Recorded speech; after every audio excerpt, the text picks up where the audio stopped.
joining today's webinar. I just wanted to test if someone can just type into the chat to see if they can hear me. I just want to make sure everyone can hear me. Welcome to the webinar entitled Connecting the Dots for the Joint Health and Safety Committees in the Long-Term Care and Retirement Home Sector. My name is Felicia Forbes, and I'm CUPE National's Health and Safety Representative. I'm also joined by Paul Sylvester, which is also our National Health and Safety Representative as well. A reminder that the presentation will be recorded and posted on the CUPE Ontario COVID-19 website. So that will be available for you folks soon. If you have any questions, please post it in the chat bar, and we will try and answer as many questions as we possibly can before our 60 minutes is up today. Please ensure that your questions are of a general nature and are not workplace-specific issues. As mentioned, the theme of this webinar is Connecting the Dots. Although COVID-19's pandemic has had a profound impact on workers, it is important to remember that the law and principles of health and safety remain the same.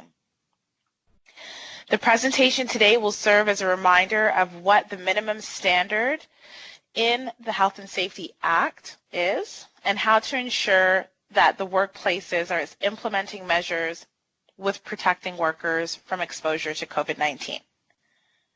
So today's workshop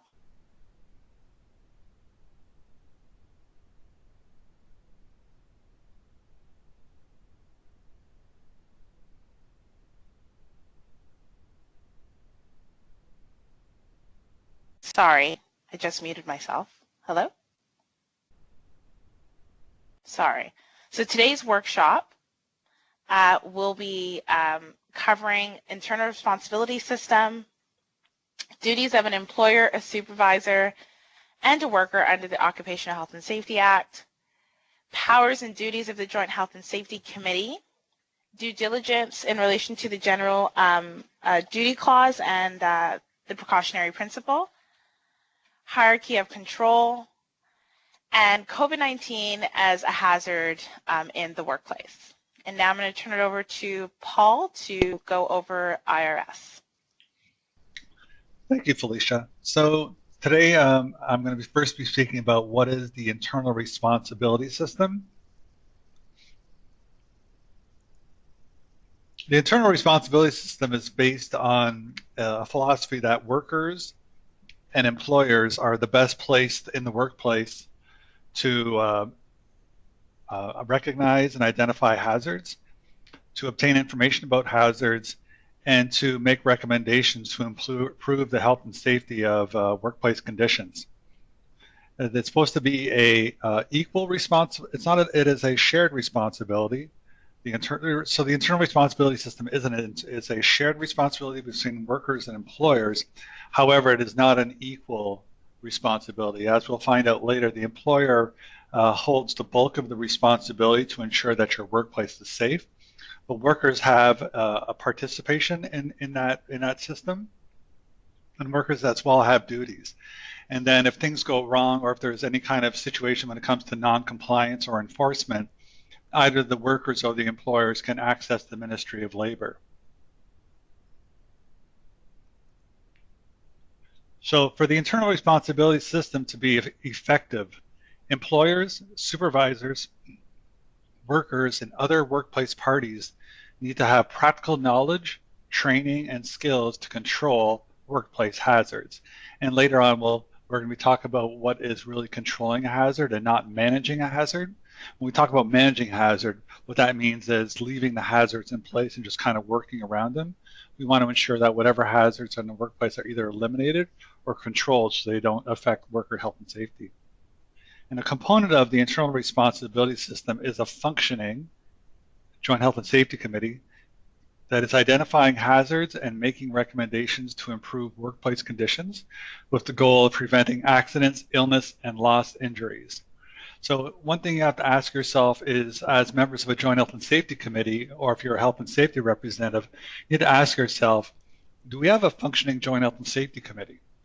Are we identifying hazards? Are we improving workplace conditions? Are we preventing accidents, illness, loss, and injury? And if it's not working, find out why it is. And is it this third bullet point that says if any one of the workplace parties is not fulfilling their duty, the IRS is not working. So that is the role of the committee, is to identify, is there problems with this in the internal responsibility system, and what is not making it work? And later on, we're going to give you tools and ideas of how we can ensure that the hazards are properly controlled, and that we'll just remind ourselves what are the duties, rights, and roles of a joint health and safety committee to ensure that they're able to do their job properly. I'm going to turn it over to Felicia now. She's going to talk to us about duties of persons under the Occupational Health and Safety Act. Thanks, Paul. So we're going to start off with duties of the employer, and this can be found under Section 25 and 26 of the Occupational Health and Safety Act. We just want to highlight that we're going to be focusing on pieces of the legislation that we feel are very relevant and useful for you folks, especially in today's time, keeping in mind that there are many other duties that the employer does have under the Act. Just wanted to point that out. So you want to ensure that prescribed protective equipment, materials, and devices are provided in good condition and used in the workplace. So you folks are covered under the healthcare regulation and residential facility reg. So that in there, as we say, the prescribed, there it outlines in detail what the good condition looks like in terms of it not being soiled, damaged, making sure that it fits properly and it's stored in an appropriate place. You want to ensure, the employer wants to ensure that measures, procedures, and training as prescribed are carried out in the workplace. So not only are they providing this to you and making sure that the procedures and measures are understood and clear, but that folks are actually doing that that they've advised you to do.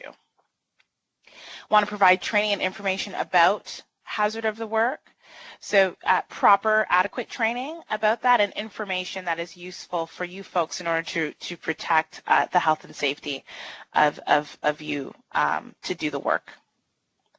You want to appoint supervisors who are A, familiar with the work, aware of the hazards in the workplace, and familiar with the Act.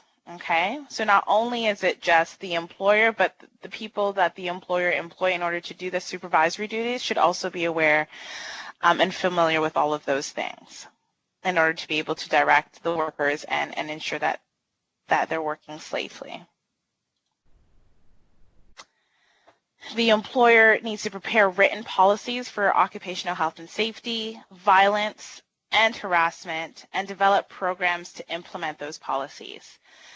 So this should be, and as Paul mentioned, we are going to talk about duties of the Joint Health and Safety Committee. So this is an opportunity for that committee to get involved by looking and reviewing and being consulted on these policies that the employer has to create, but also making sure that there's a process and protocol of how to implement these policies that are written, right? It shouldn't just be written on a piece of paper and stored in a binder somewhere. Folks should be familiar with it and actually see how these policies are carried out within the workplace. Some of those written policies may include things like pandemic plans. As of lately, infection control is a popular policy that you folks will have seen in your workplaces, considering your sectors.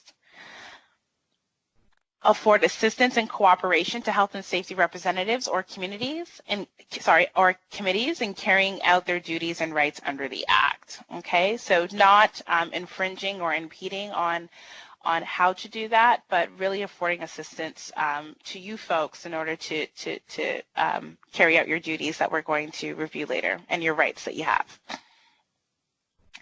Provide a health and safety representative or committee the results of reports respecting occupational health and safety that is in the employer's possession. So this could be many different reports that may be able to provide you useful information for you folks in order to do the work that you need to do in the workplace. So that could be accident reports, illness reports, it could be WSIB reports. It could be any kind of surveys that maybe have been done or information report that collected data and folks to be able to really have an accurate picture of what's going on in your workplace. And notice of accidents, incidents, and workplace violence and occupational illness. So a written notice is provided to the health and safety representatives or the committees and the union in the event that an accident or incident of workplace violence that requires medical attention or disables a worker from their usual work, and a worker who has suffered an occupational illness or filed a claim of occupational illness within the WSIB form 6, right? So once that is completed, the employer would provide you folks with written notice within 4 days of that occurrence. And this is really important to highlight for you folks to be aware of, because as you may have seen through memos that CUPE has sent out or heard from your staff reps, we are encouraging you folks, if you have been exposed to COVID-19, to fill out toxic exposure forms. If you feel that you have occurred the illness from the workplace, that you are to fill out of Form 6 that would trigger a WSIB claim. And it's useful and an effective tool for Joint Health and Safety Committees to get that information in order for mapping and surveying and trying to recognize where the hazard may be present in the workplace, which we'll later flesh out. Duties of the supervisors. This can be found under Section 27 of the Act. Again, as I said, for the employers, they do have more duties, but we just want to focus on some of the key ones for the purpose of today. So they must work in compliance with the Act and the regulation. Supervisors have to ensure that workers are wearing any protective equipment required by the employer to be worn. They need to ensure that safety measures and procedures established by the employer or by the regulations are carried out in the workplace, and acquaint any worker with hazards in the workplace to which they are aware of. Duties of the workers, so that can be found under Section 28. So you too must work in compliance with the Act and the regulation, use or wear equipment, protective devices, or clothing that the employer requires to be used or worn. And I just want to highlight there that keeping in mind that it's not creating another hazard and it's safe in order to do that, right? The employer can't give you improper PPE that will not provide you protection and say you must wear it because I tell you. It has to be safe and in good condition, as we highlighted before. Report to their supervisors the absence of any protective devices, any defective equipment, or any contravene of the Act that is likely to endanger a worker. And this is really important for you folks, especially being committee members and health and safety representatives, to bring and report these types of issues to your employer, especially if it's going to cause danger to you or your fellow colleagues. Not remove or make inefficient or any protective device or operate any equipment, device, or machine that may endanger themselves or another worker. And now I'm going to turn it back over to Paul, where he's going to review the powers, rights, and functions of the Joint Health and Safety Committee and or health and safety representatives. Thanks, Felicia. So as we've learned a little bit about the duties of persons under the Act, we're gonna focus now on what exactly, as a committee member, you have the power or the right or the function to do to ensure that not only is the employer compliant with the Act, but to ensure that you are fulfilling that internal responsibility system that we spoke about earlier. Because right now, if there was ever a time when Joint Health and Safety Committees were needed most, not that they weren't needed before, but if there ever was a time with the ever-shifting landscape of what's been happening with COVID-19, and the new information that's coming out, and especially within long-term care and in some of the group homes as well, the shifting directions that the Ministry of Health has taken, it's important to ensure that you're analyzing and finding out if the employer is in fact keeping up with infection prevention and control and any kind of directives to ensure that workers are safe. Let's talk a little bit about what is a Joint Health and Safety Committee and what is a Health and Safety Representative, because some of our workplaces do not have committees, they just have Health and Safety Representatives. So an HSR, a Health and Safety Representative, is required at a workplace where between 5 and 19 workers are regularly employed. And that's under Section 8 of the Occupational Health and Safety Act.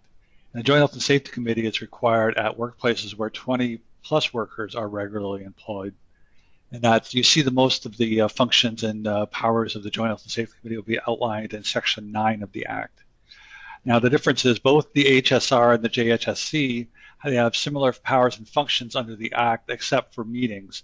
When it comes to a health and safety representative, they have the same powers and functions except they just don't meet with the employer like a committee would.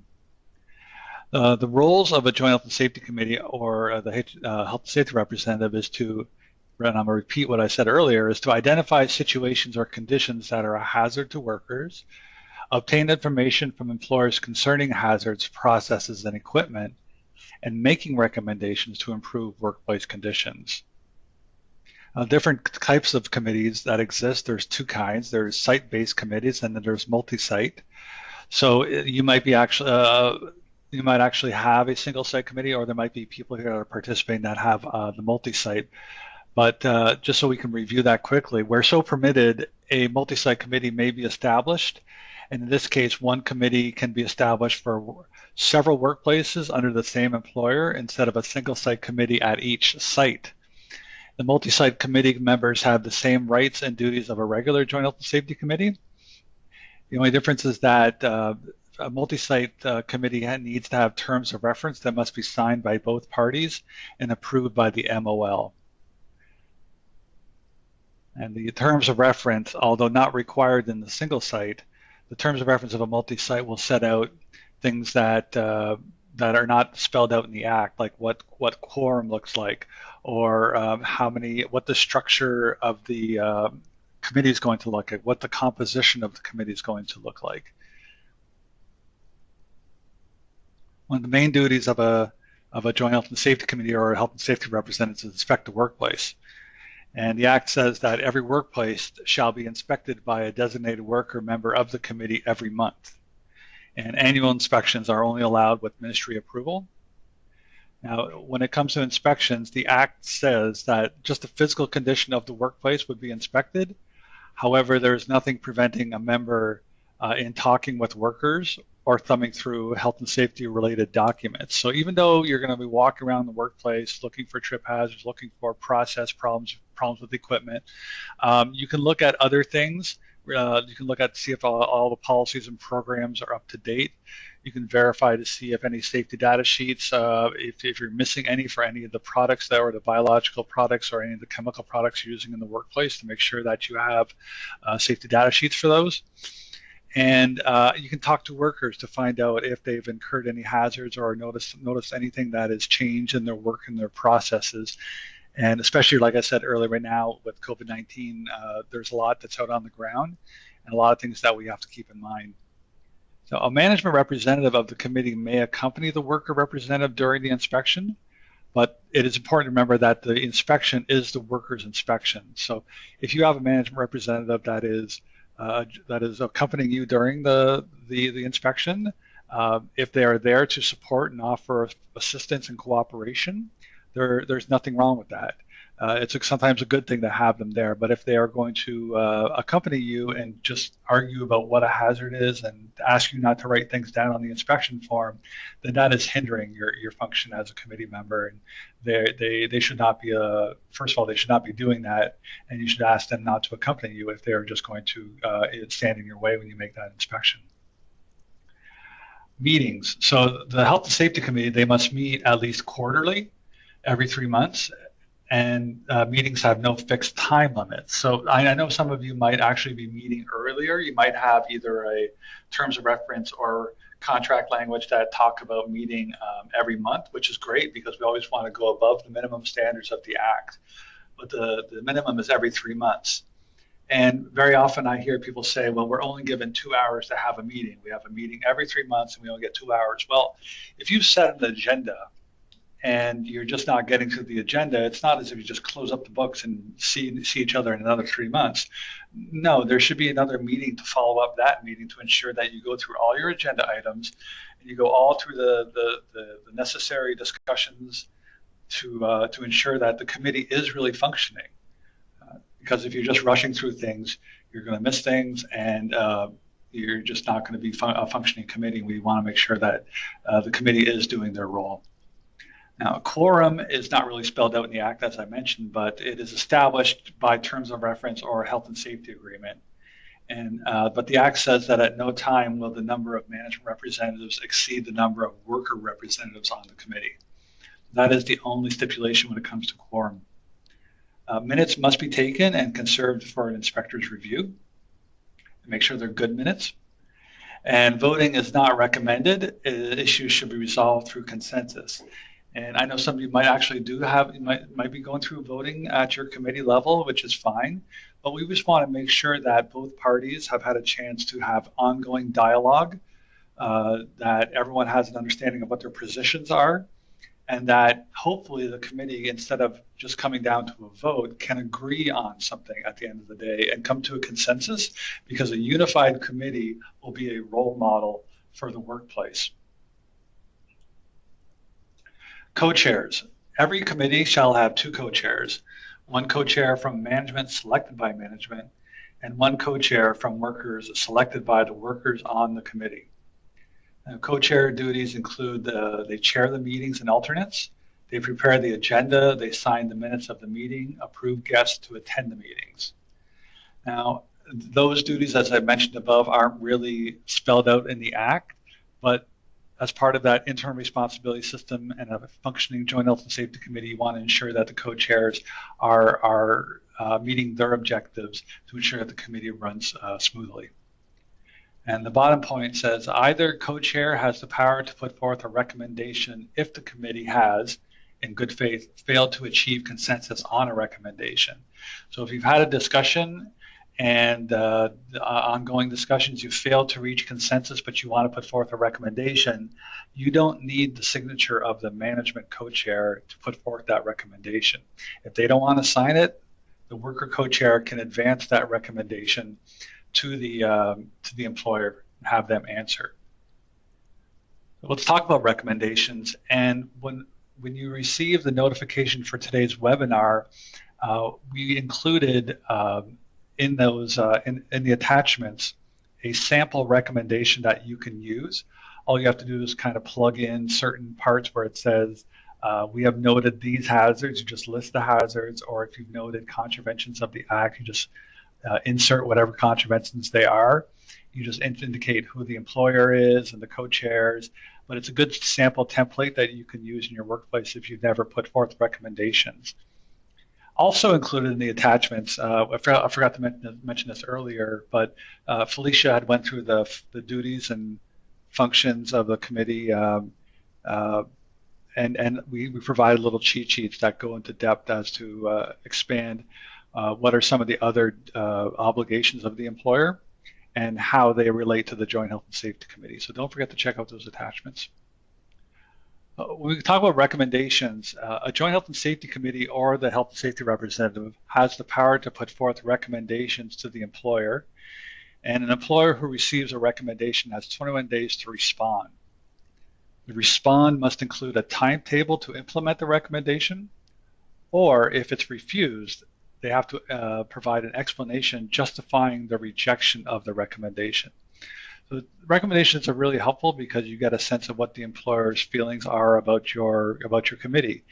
Either they're going to work with the committee or they're not going to work with the committee, and if they choose not to work with the committee, they have to provide an explanation as to why they're not putting forth this recommendation.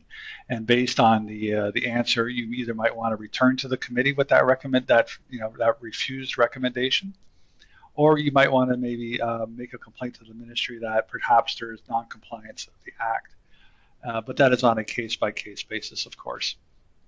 The recommendations actually should set out, it's helpful to also set out a timetable for the employer to say, we would like this to be done by the end of the month, or 15 days or 30 days, whatever the recommendation is about.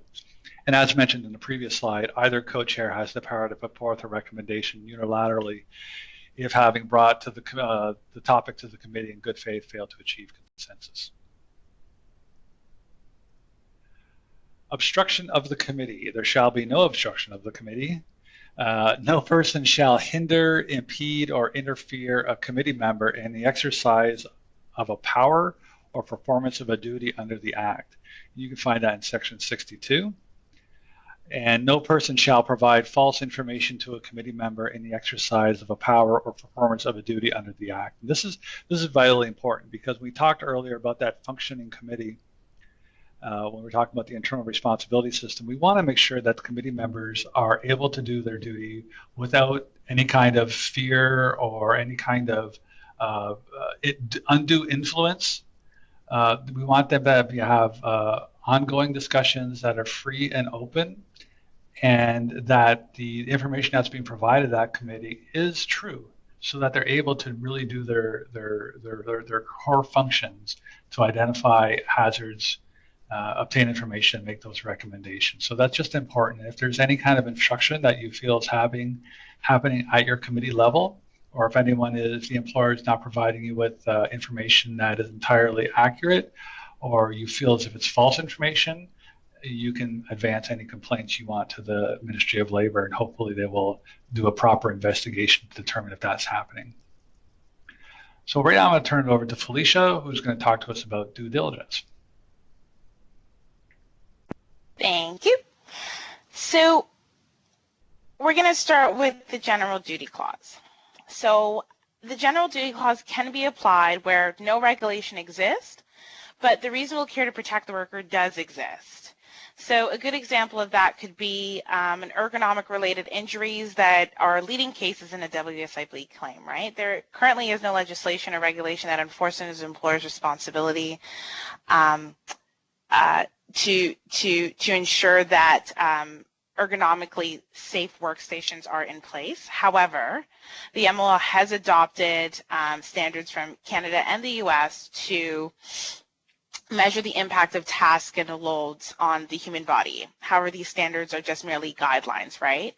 And guidelines cannot be enforced, especially in this time. We've been reminded of that, right? However, inspectors can write orders under the general duty clause 25(2)(h), right? Similarly, another example could be in terms of screening protocols, right? It's a guideline. However, if you're able to make the argument that the general duty clause in terms of putting in effective, secure, tight screening protocols around COVID, that's a good way to utilize this type of piece of legislation. So the general duty clause is a broad responsibility of the employers and supervisors to ensure that health and safety of a worker, as well as other workers at or near the workplace that can be impacted by the employer's operation.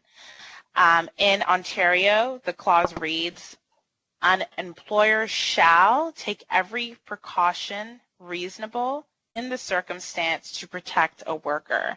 And similarly, in 27(2)(c), the supervisor also has that duty. It's really important for you folks to really rely on this piece of legislation, this clause, in today's framework and in any framework, but particularly for the purposes of today in terms of COVID, right? And really looking at it as, is the employer taking every reasonable precaution to protect the circumstances of the worker, and not looking at it from a narrow point of view of, well, they did this one thing, although they could have done these other 4 things, they only did one, right? So really looking at it from more of a broad view, and making sure that you're getting everything under the scope rather than just looking down one road and looking at it narrowly. So the importance of identifying and acquainting a worker with all hazards and sources of potential danger is the first step to establish due diligence, right? Hence why we're emphasizing the importance of the employer to connect with the workers and involve the joint health and safety committees and health and safety reps in having the workers understand what the hazards are of COVID and the potential danger associated with that. And then what are the following steps and the precautions that they're going to take in order to protect you folks in the workplace. So due diligence means that the employer or supervisor has the duties to take every precaution reasonable in the circumstance to avoid both harm and offenses against the Occupational Health and Safety Act and regulations.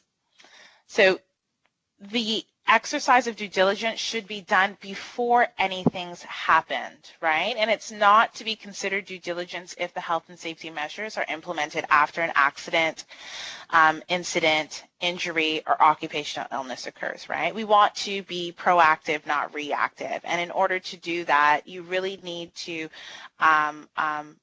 apply certain tools that we're going to get into later in terms of hierarchies of control and the RACE principle that will help help the employer to do their due diligence in order to make sure that it's not reactionary.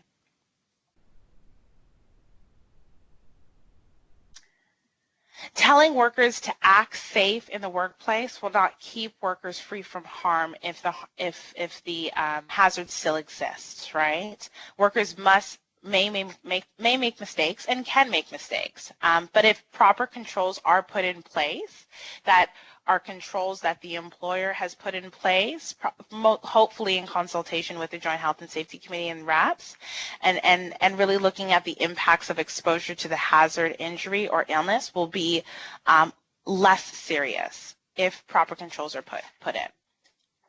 And to ensure compliance of 25(2)H, that all hazards and risks of the works must be identified, assessed, and properly controlled. So the precautionary principle is a principle that means taking prudent action in the face of potential serious risks without waiting for the completion of further scientific research. I know you folks have heard a lot and seen a lot from CUPE and lots of other labor organizations and health and safety worker-driven forward organizations around giving us the best type of protective equipment or giving us the best types of controls to put into workplaces rather than waiting until science tells us otherwise or science confirms, yes, XYZ should be done, right? And when we look back at history and should be looking backwards in order to move forward in a more proactive way. We just wanted to read you this quote from A. Campbell from the SARS Commission back in 2003. So the point is not who is right and who is wrong about airborne transmission. The point is not science, but safety. Scientific knowledge changes constantly. When it comes to workers' safety in hospitals, we should not be driven by the scientific dogma of yesterday or even the scientific dogma of today. We should be driven by the precautionary principles that the reasonable steps to reduce risks should not await scientific certainty. Until this precautionary principle is fully recognized, mandated, and enforced in Ontario hospitals, workers will continue to be at risk. And now I'm going to turn it back over to Paul to talk about controlling hazards. Thank you, Felicia. So we're going to move on to, now that we have a good understanding of what we feel is an appropriate level of protection, we're going to try to, as committee members, start looking at how we can, look at our workplace and identify the hazards and put proper controls in place. But let's first of all remind ourselves what a hazard is. And a hazard is any source of potential damage, harm, or adverse health effects on something or someone. And when it comes to COVID-19, what we've been saying pretty much since we've started hearing about it is that we want you to think about COVID-19 as just another hazard in the workplace. Now, and as such, the hazard can be controlled. And even though some of the mechanisms are a little bit more complex on how we're going to protect workers from infection, we have to, if we approach it from the fact that it's a hazard that must be controlled and that the employer has to take every precaution reasonable to ensure that you are not exposed to COVID-19, it'll help us in our understanding of how we can control it. So to effectively control a hazard, it is important to understand the hazard, first of all.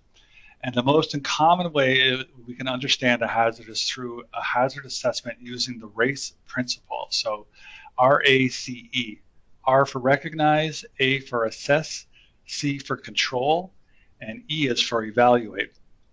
When we talk about recognize, what we're talking about is to identify the hazards in the workplace. And the way we do that is we can do that through inspections, we can do it through surveys, we could do it through hazard mapping. We can recognize that there might be hazards in the work by the accident reports that we receive, or the exposure rates, the worker exposure rates, the illness that we receive, occupational illness reports, test results. Those are ways of identifying if there's a hazard in the workplace and if it's actually properly controlled. So once we look at the hazard, we have to assess it. And when we assess a hazard, what we're asking here is that you learn everything about the hazard. So you're going to have to learn it through training. What kind of training is required for this particular hazard? Are there policies and procedures around it? Are there current regulations that speak to what is the employer's obligation to control this hazard? Research. Have we properly researched the hazard to understand everything about it? Its modes of transmission, how it propagates through the air, how long it'll last on surfaces. And we can start looking at best practices to control infectious diseases in the workplace. We can look at how the hazard affects the worker, and to realize that do we have vulnerable workers in the workplace? Are there workers who are at greater risk to be exposed to the hazard, and why? And once we've assessed it, we've taken a good idea of what the hazard is, we have to put in steps controls to control the hazard. And control, we use the hierarchy of control, and we're going to be going through an exercise where we're going to be applying the hierarchy of control. But we've heard these terms before. We control the hazard either at the source, then along the path, and finally at the worker. We don't start at the worker, we start at the source, and then we go along the path, and if we can't control it, then we consider PPE. And once we've applied that control, and we feel it's the best control to protect workers, and it is keeping in mind the precautionary principle, keeping in mind the employer's due diligence, we have to finally evaluate whether the control that's currently in place is protecting workers. So you start all over again. You start looking at, do we have higher rates of exposure? Do we have higher rates of occupational illness? Are workers being exposed? So it's a constant revolving situation. And as members of the Joint Health and Safety Committee, you have a role in this, because the regulations for healthcare and residential facilities states that you have an ongoing consultation with the employer on the development of measures and procedures to protect workers. So there should be ongoing dialogue at your workplace, and if it isn't, I would say that the internal responsibility system is not working. So when can we do a hazard assessment? Usually a hazard assessment is done before any new workplace policies, programs, processes, or activities are introduced, before changes are introduced to existing policies, programs, processes, or activities, including when products, machinery, tools, or equipment change, and when hazards are identified or new information becomes available about existing hazards. And we as you can imagine, new information about COVID-19 is always coming out. So there's a constant evaluation that has to be taking place. And it also can be required where the worker is likely to be exposed to the hazard and where the exposure is likely to cause injury and illness. Here is the hierarchy of controls. So all occupational health and safety hazards can be controlled using the hierarchy of controls. And the most effective way to control a hazard is at the source through elimination or substitution. If it is impossible to control the hazard at the source, next step along the path is using engineering and administrative controls. And the next step is at the worker using personal protective equipment. And this is the least desirable manner to control the hazard. So a lot of the focus that we've been hearing about COVID-19 is on PPE. And we've heard about N95 respirators. And if you'll note on the diagrams that PPE is the least effective way to control a hazard. So while we might be having that debate about PPE, and as we're trying to make change within our workplace to ensure that all workers are being provided the appropriate level of PPE, I want you to focus in on those engineering and those administrative controls. And we're going to provide some examples of those. But if we can put those in place, think of it as overlapping protocols that can be put in place one after another to ensure that if the worker is going to be exposed, that the impact is going to be less. That we put in place situations and processes to prevent the worker from having just full exposure just by wearing PPE. And I think Felicia is going to turn this over, take over right now, and she's going to start with the R, which is recognize. So we're encouraging you folks to go back into your workplace and to look at this RACE principle. And as Paul said, we're going to start with R, recognize. So you want to identify what are the hazards of COVID and where there is a risk of exposure, right? So really looking at your workplace, seeing how it's set up, seeing that some exposure might be direct exposure if you're providing care one-on-one, right? But the level of exposure might change. The risk of exposure might change for someone that is potentially a recreationist if they're in life enrichment, or they don't have any direct contact with patients or residents that are within the home, but do a different type of work, whether it be maintenance, but not directly cleaners or custodial work, right? So looking at those different types of things when we're saying identifying the hazards of it and also the risks of exposure. Because everybody has some level of risk of exposure unless they're not in the workplace in its entirety, right? Which I know most of you folks are not the case. Looking at monthly inspections, really looking at surveys, floor plans, exposure reports, accidents, and illness notices, right? This will be able for you folks to really look at where could the hazard, again, be present more commonly, depending on how many, perhaps if you're already in outbreak, how many residents on that floor already have suspected or confirmed COVID. Is your dining rooms on the floors, or are they on a different floor where they have to transport to? Hopefully they're not if they're suspected or confirmed they're isolated. But what does that look like in terms of the floor plan, right? And entries and exit points for workers that are coming in and out of the building is another way to kind of recognize where the hazard might be present and what risk of exposure comes with that. Looking at exposure reports and accidents and illness reports, you know, if there's a particular floor or particular area or shift is being exposed more, or you find that folks are actually becoming ill as a result of that, recognizing where that is, so then you can then continue to go through the RACE principles and then move into assessing it, and then putting in those controls will be really effective for you to really understand the layout of your workplace and how, what does that look like in relation to the hazard. Identifying workers and tasks where this is likely of exposure to COVID. So I kind of touched upon that a little bit earlier, right? Maybe the cook in the workplace may not be as exposed to the likelihood of exposure, but the dietary aides certainly maybe, depending on, again, the layout and the floor plan of your retirement home or the long-term care home to which you folks are working in.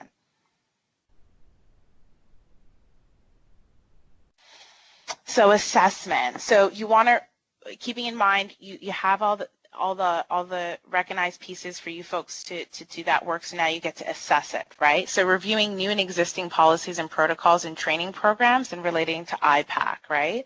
So pandemic plans, are they updated, ongoing, and is it protecting the worker, right? If you folks have a pandemic plan, but you continue to see an uprise and spike in terms of the exposure to the hazard and it's not being effectively controlled, then your pandemic plan clearly is not working, and or the control measure that has been put in place is not effective in order to protect the worker, right? And as we know, everything is continuously changing with new information that is coming out about COVID. So if you have a pandemic plan that has not been revised from 6 weeks ago, I would be concerned. And as Joint Health and Safety Committee members and reps, I would be bringing that to the employer's attention to say, how could that possibly be? Infection control plans. Most of you are very familiar with it, you know, in terms of SARS, H1N1, influenza A and B. So does that plan now reflect and update COVID as a control, as an occupational biological illness that they now have to look at in terms of controlling it from an infection control standpoint, right? So looking to see what does that say and assessing it to see also if it is effective or not, which will come later. Measures and procedures to protect the worker from COVID-19, right? So again, as Paul stressed earlier, and we're stressing, overall, we don't, just having PPE is not good enough, right? That's not taking every precaution reasonable to protect the health and safety of workers. There needs to be other types of controls that Paul just went over in terms of administrative controls and engineering controls that can be put in place that can protect the exposure to COVID for everyone in the workplace. Training, right? Are you familiar with the routine practices and additional precautions to avoid exposure to COVID-19? I know most of you folks are working at bare bones staff right now. You may have to do certain tasks and duties that you typically wouldn't do, but are you familiar with that type of practice, and have you been provided training to make sure that you yourself don't create an exposure or increase the risk of exposure because of the lack of training that you have in relation to COVID?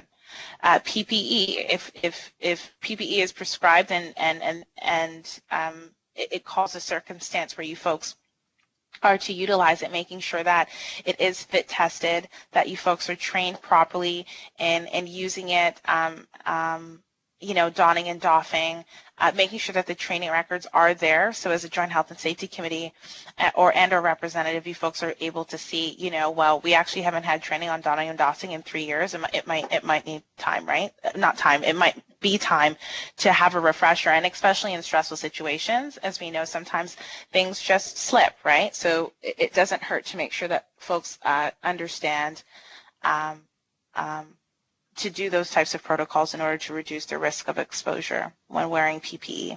And also looking at the supply, trying to have the Joint Health and Safety Committee and reps understand what does the supply look like in terms of the protective personal equipment that is in the workplace and measures that need to be put in place when shortages may become an issue. And then also assessing the legislation. What does the act and the regulation say, and how do the employer and supervisors achieve compliance, and you folks look to make sure that they achieve that compliance as well. And just also, I will add, assessing you know, guidelines and Q&As and memos that we've been putting out, and how can that be incorporated in a part of your assessment as well. And now I'm going to turn it over to Paul for the last two letters. So now we're going to move on to controls. So presently, the first step, of course, is elimination. The ways that we can eliminate the hazard from exposing workers is just by have workers not be, you know, those who have either self-isolating or are in quarantine as a way of ensuring that there's elimination. And if there are particular workers that are identified within your organization that can work from home, and there might not be very many, but if there are a few that can work from home, they should be identified, and that's another way of eliminating the hazard.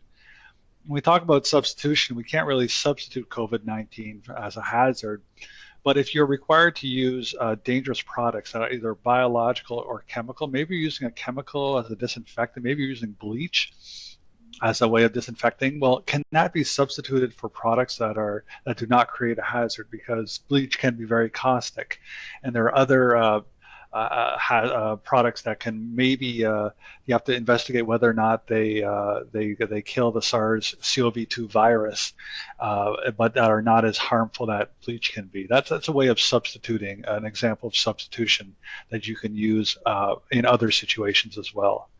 So for COVID-19, we talk about engineering controls. We're talking about isolating the hazard or designing equipment and processes to reduce the source of exposure. So those can be done by, if you can install physical barriers or machinery guarding or equipment design as a way to protect you from the work from exposure, that is how you would use that. Ventilation, ensure that your workplace either has a good general, local, or natural ventilation depending on the area of the workplace. Screening clients and patients or students before entry to the workplace. We're talking about effective screening to ensure that the screening process is not the only thing that is in place, that workers are also, we'll talk about self-monitoring and then the next slide. You want to limit the points of access to the workplace, and if you're in long-term care or in the group homes or in the residential homes as well, or retirement homes, you should be limiting the points of access to the workplace to ensure that no one is coming into the workplace that hasn't been screened. We want to limit suspected or confined cases to isolated areas of the workplace. So this is a way of isolating the hazard, is to ensure that those who are positive cases are isolated in the workplace and not contaminating the rest of the residents or the workers. We look at administrative controls. We want to think about it as it's how we change the way people work. So that can be done through training. It can be done through policies and programs or standard operating procedures. And an administrative control includes self-monitoring for symptoms. And workers who are at the work should be doing this at least 3 times a day to ensure that, because we know the issues around asymptomatic people being able to spread the virus. And as much as we don't know about the virus, we want to ensure that at least there are some protocols in place to minimize that risk. And I talked earlier about that overlapping. We want to have all these controls in place overlapping to reduce that exposure. Shift work can be staggered, and shift work can be done too as an administrative control to ensure that whatever shifts are in place, that not one particular group of workers is left exposed. Social distancing can be achieved, staggered break times in the lunchroom to ensure that there are not a congregation of people at one place in the workplace at one time. So you want to make sure that workers, even though they've gone through the screening, they've gone through the self-assessment, that we still try and maintain that social distancing, not only with the staff, but we're also mentioning the social distancing amongst the residents as well. And hygiene, cough etiquette, those are just ways of ensuring we can keep the workplace infection-free. And maybe we want to make sure there's washrooms that are dedicated for staff only. And also not mentioned here is environmental cleaning. It's very important to ensure that it is, it's ongoing, and that it is frequent, and that it is effective as well, and that we have the staff to do it. So personal protective equipment, or PPE, is the last resort. PPE should only be used when the hazard can't be eliminated or completely controlled by engineering or administrative controls.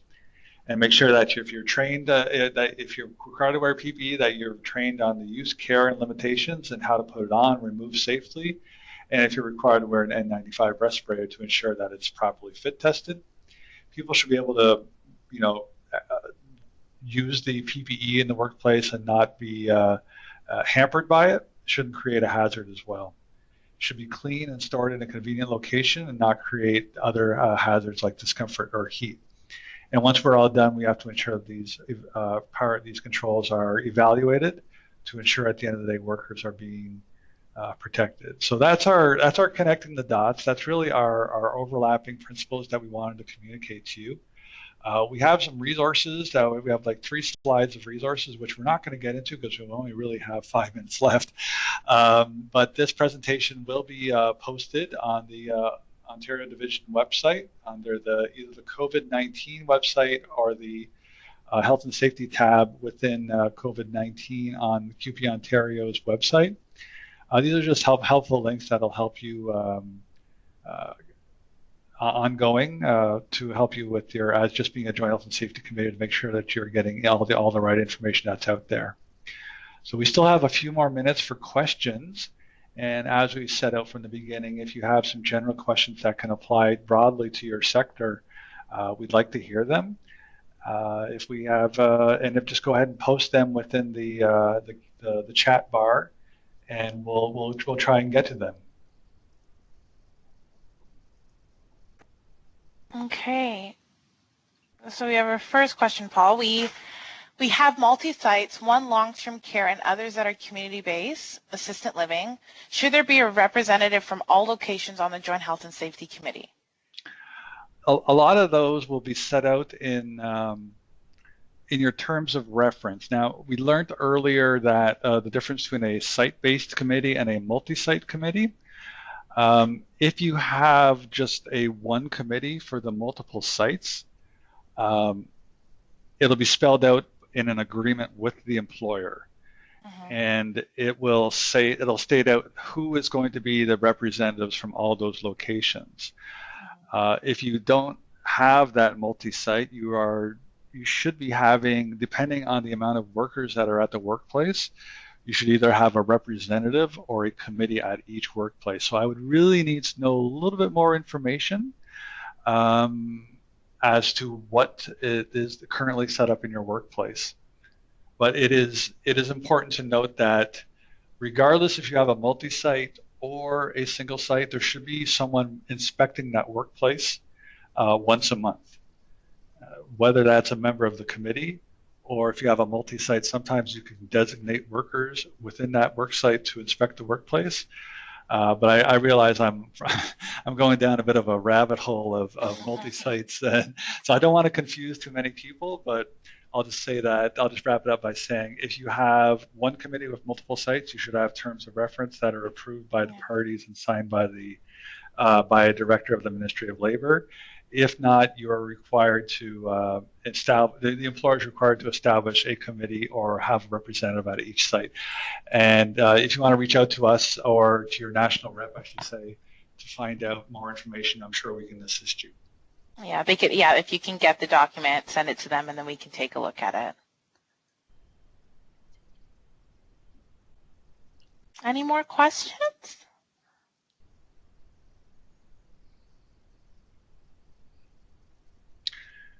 Wow. Well, yeah, and so I really want to push a lot of the committees out there to look at the new directives from the Chief Medical Officer of Health, and a lot of those standards we want to say those directives, I should say, are minimum standards that should be applied in the workplace. So things around isolating residents that have suspected or confirmed cases, or cohorting residents, if to ensure that they're not spread out all over the workplace. These are important administrative controls that should be in place, and we want to, like I mentioned, we want to use those directives as minimum standards and make sure the employer is at least following their own infection prevention and control, which, when it comes to COVID-19, we've had infection outbreaks at a lot of our homes before this, whether it was influenza or other infectious diseases or pathogens. So really, a lot of these protocols should not be nothing new, and it shouldn't be something that's really have to reinvent the wheel. See what your employer currently has in place, and ensure that you're having those ongoing discussions with them to identify where the gaps are and where we can make things better, where we can improve, where we can find out where the recommendations can be made, and to have those ongoing discussions with the employer on a consultative basis to ensure that an internal responsibility system is actually working. Any final words, Felicia? All